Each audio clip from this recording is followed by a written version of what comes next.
let's review the examples that you just did in the previous activity. Did you get them all figured out?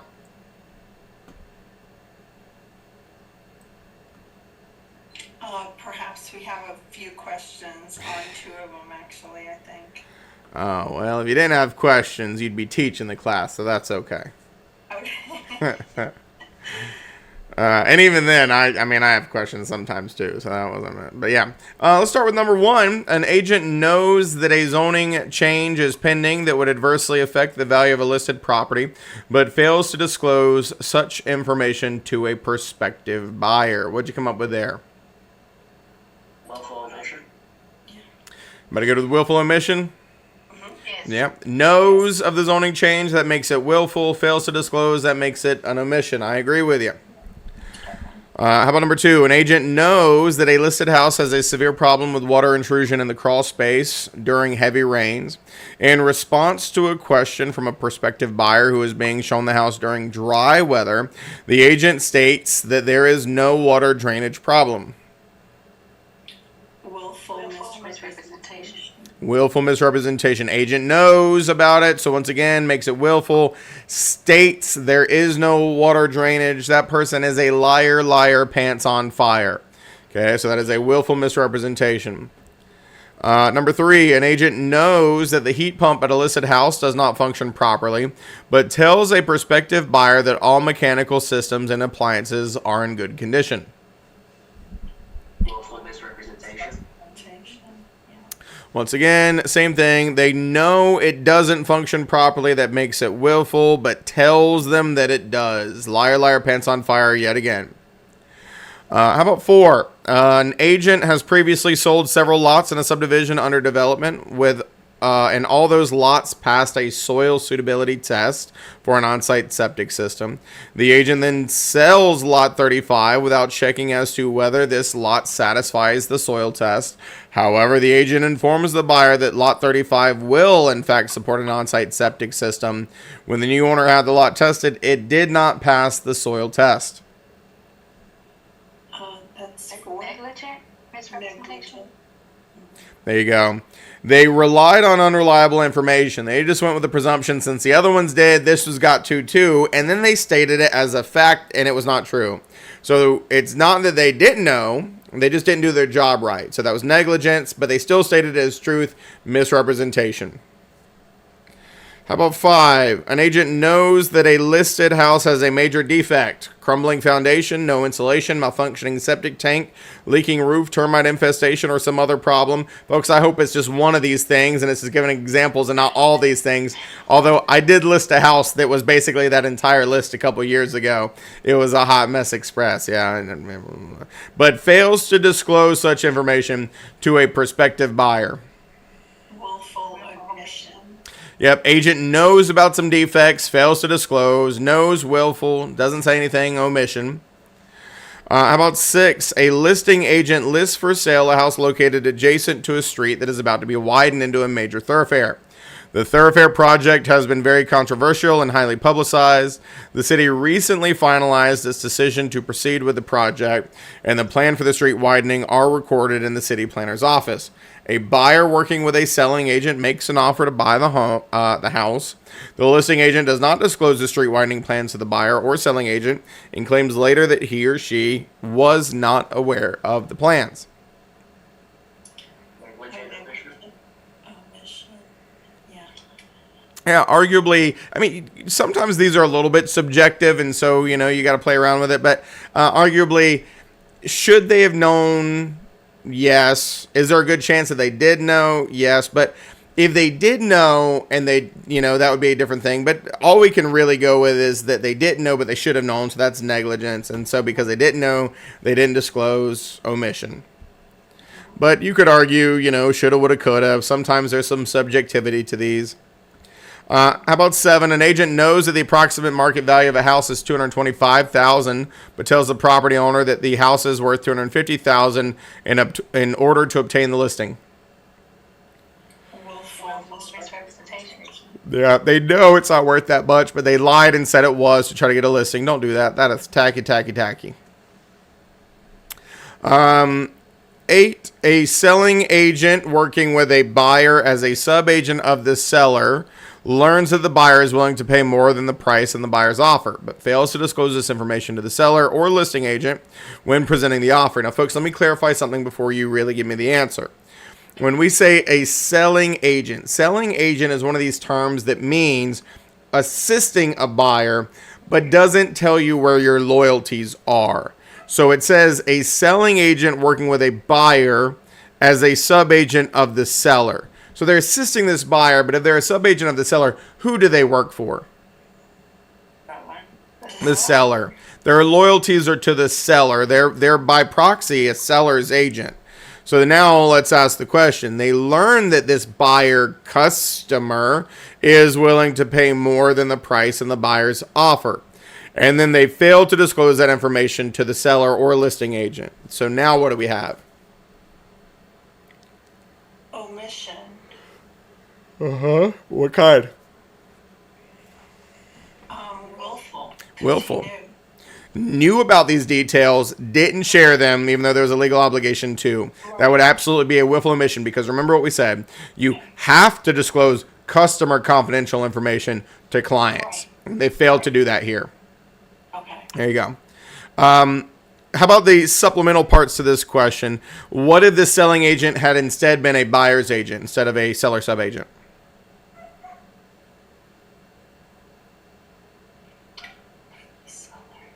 And he did nothing wrong, right? Then he did nothing wrong, because then knowing secrets about the buyer, it would be your obligation to keep your buyer client's information confidential. That's exactly right. And then, of course, the last piece is, what if the selling agent was acting as a dual agent?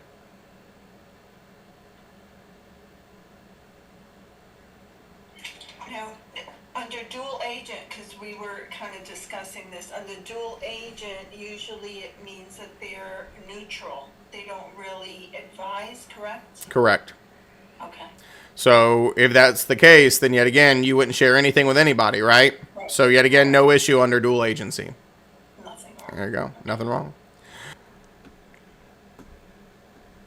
So we just wrapped up number 8. Now I got a question in the chat, and so I'll just briefly touch on it, because we're going to talk about it in great detail in this class. And so the question was just making sure I clarify like the dual agency aspect. And so here's the really short kind of synopsis. Dual agency is such a misunderstood thing, because there's the textbook version of what dual agency is, and then there's what firms do. And there's a lot of things that there is a huge difference between textbook and reality.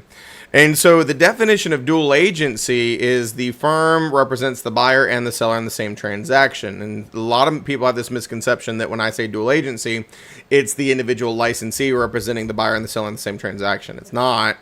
That is a type of it. And so think about it, folks. If your obligations as a buyer's agent are to the buyer, and your obligations as a seller's agent are to the seller, and you promise to represent both, you're worthless. Because how can you possibly represent? It'd be like rooting for both teams in the Super Bowl. If you root for one, you're going against the other. So you really can't do anything. If you really are looking after the best interest of both, the only thing you can do is nothing. And that's what it comes down to. Now, we're going to talk about dual agency to the umpteenth degree, because then, of course, there's designated, which is a certain type of dual. But it's really kind of worthless. When we say dual agency and we don't put designated in there anywhere, it's the most worthless hunk of garbage that exists in the entire real estate world. And we're going to explain that in great detail in this class. But then we'll make it right with designated. So this next one, I'm going to kind of derail and show you something. Seller has a 30,000 square foot commercial property for sale, which cannot be expanded under local zoning laws. The buyer is looking for property in the 25,000 to 30,000 square foot range, but has told his buyer's agent that he needs a property where he can expand to 50,000 square feet or more in the future. The seller does not think to advise the buyer's agent that the property cannot be expanded, and the buyer's agent makes no inquiry about it, although he is aware of the buyer's special needs. And the buyer purchases the property and later finds out that there is no room for expansion. What did you come up with here? And then I'm going to kind of go off on a tangent. We did, Omission? yeah. Omission? Depends on which agent, I feel like. Yeah, but so let me provide clarity, because that's always a big thing that comes up. But when we're looking at this, the seller is the other person, and then the buyer's agent. So the seller has no legal obligations to disclose anything because they're not an agent. Yeah, so it's just the buyer's agent. And so here's where I'll show you, folks. These all are actual interpretations from the North Carolina Real Estate Commission. Let me show you something. If you go to the Real Estate Commission's website, which is ncrec.gov, and I've already shared this with you, but I'd like to show you where to find it, because when it updates, this is where you can get the most up-to-date version of it. So you go to Publications, and then click on the first one, the Publications again. And under Commission Information, you will find the License Law and Commission Rulebook. Now, I'm going to give you a brief kind of introduction to some of the things, as I said, in this tangent. First and foremost, I talked about the prohibited acts. Well, those are outlined right here under 93A-6, basically saying a list of things that you would be subject to disciplinary action by the Commission. If you go to 93A-6, number 1 is the one that we're really looking at right now, because it's the one that deals with material facts. So that is this one right here. So 93A-6A1, making any willful or negligent misrepresentation or any willful or negligent omission of material fact. And so this is just one of the things that we could be subject to disciplinary action for. And as I stated earlier, this is the only law in regard to material facts. So everything that we're talking about, everything that we're teaching is in the comments section. It's where the Real Estate Commission has given us further interpretations of that one law. So if you go down to page, I believe it's like 102, there you go, the comments section. And then you go down and you find that specific law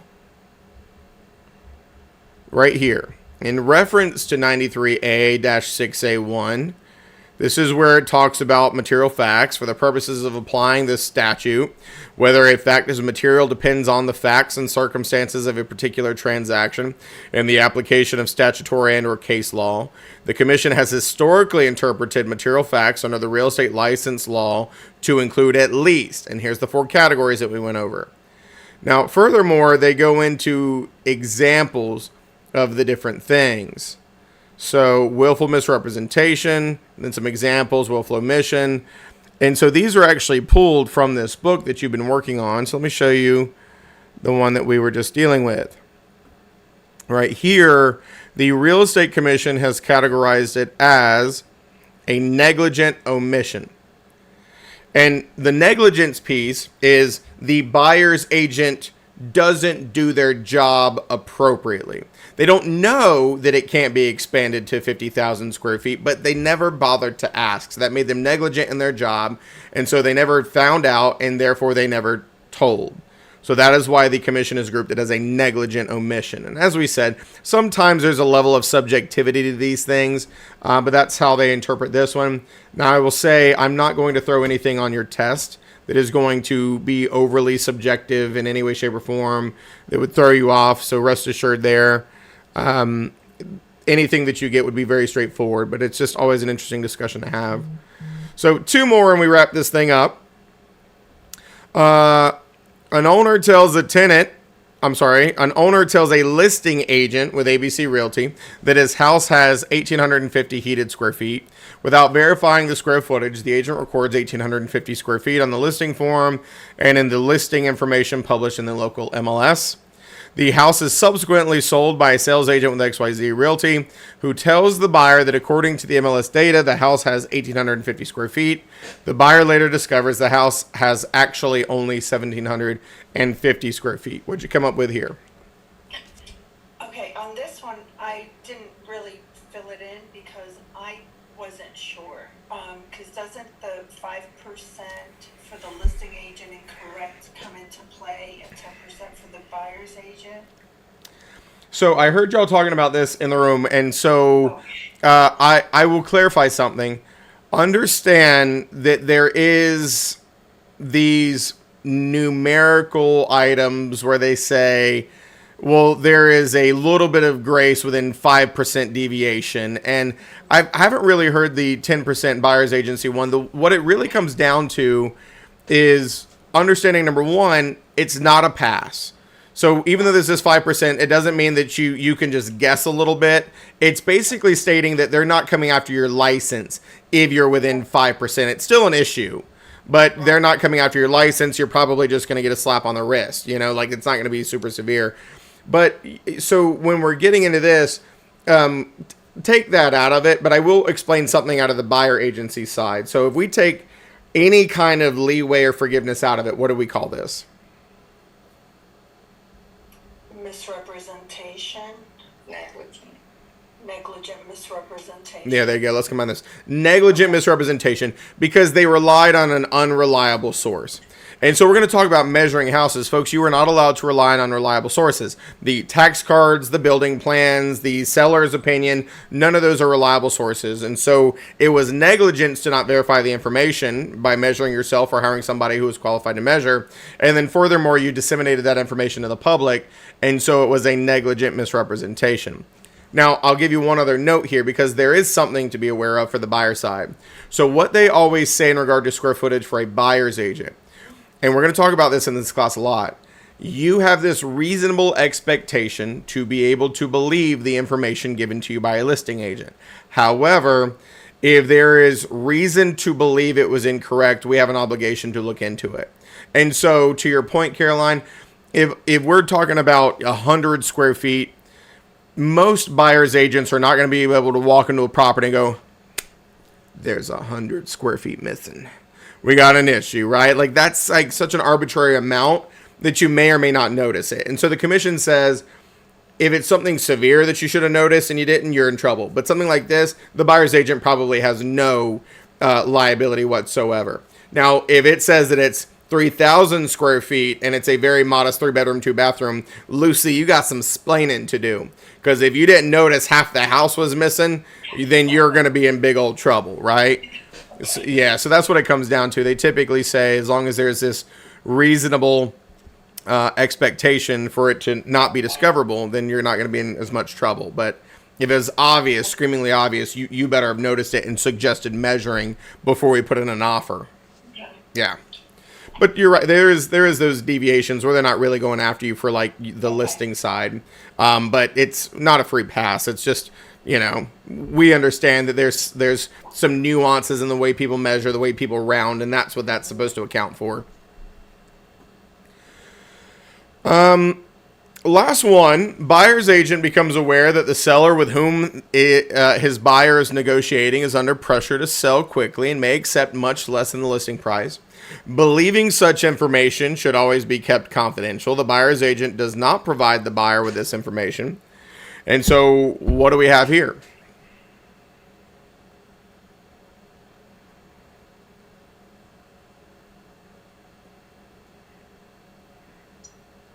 Is it willful omission?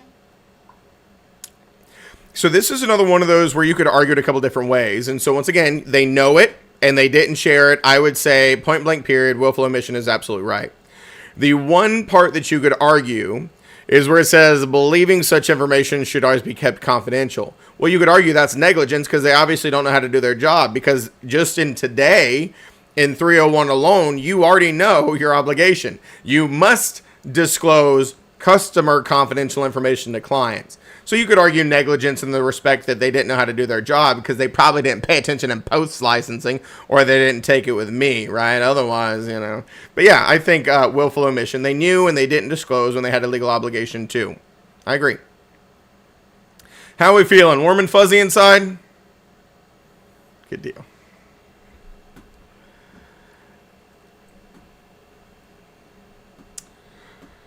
So that was, as I said, the license law and commission rules examples, and those were pulled from the book, from the North Carolina Real Estate Commission Law and Rule Manual, and it just helps you understand these different things.